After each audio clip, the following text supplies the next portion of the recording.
This is a reading comprehension passage with a set of 5 questions. Let's first look at the first question. Why is there ambivalence towards democratic politics in societies like those of India and China?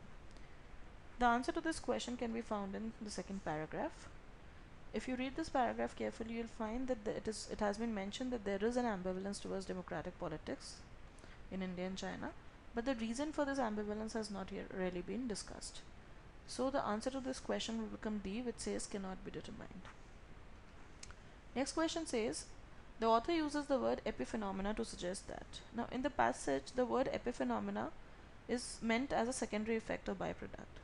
The author talks about cultural and psychological forces as byproducts and also mentions that Indian politics as a sequence of modern economic forms vanquishing traditional structures of behavior and ideas. And this makes option B the correct answer. Next question says, according to the passage, which of the following or has or have been mentioned as characteristic of stories?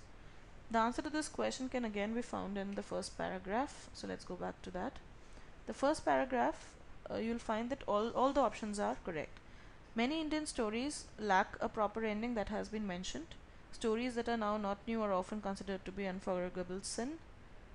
That has already been mentioned in the first para. Option C says social scientists have begun to accept stories, especially after these have been dubbed narratives.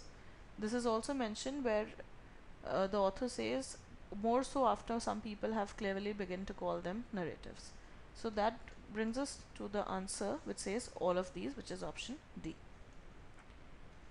Next question says, as per the passage, countries participate in global Olympiad with which of the following? Refer to the second paragraph again.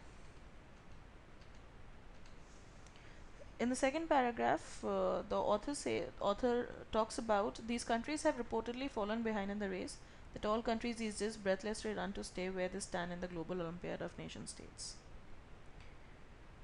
Now let's go back to the question and look at the options. Option A says a political style reflective of specific cultural traditions. This has been mentioned in the paragraph 2. Option B says an identical political style common to all countries to ensure that they can perform equally. This has not been mentioned as the equal performance has not been talked of. Option C again can be inferred from the second paragraph, which says a political process that seeks to become a force capable of effecting a cultural change. Hence answer will become D, which says both A and C. Let's look at the next question. The next question says, which of the following best describes the tone of the passage? The author has essentially talked about what is there and what is not there, how Indian stories are or not, how the concepts have been derived or not. The author has not really presented his own opinion or has presented any kind of analysis or criticism of the subject. Hence, the answer to this question will become A, which is descriptive.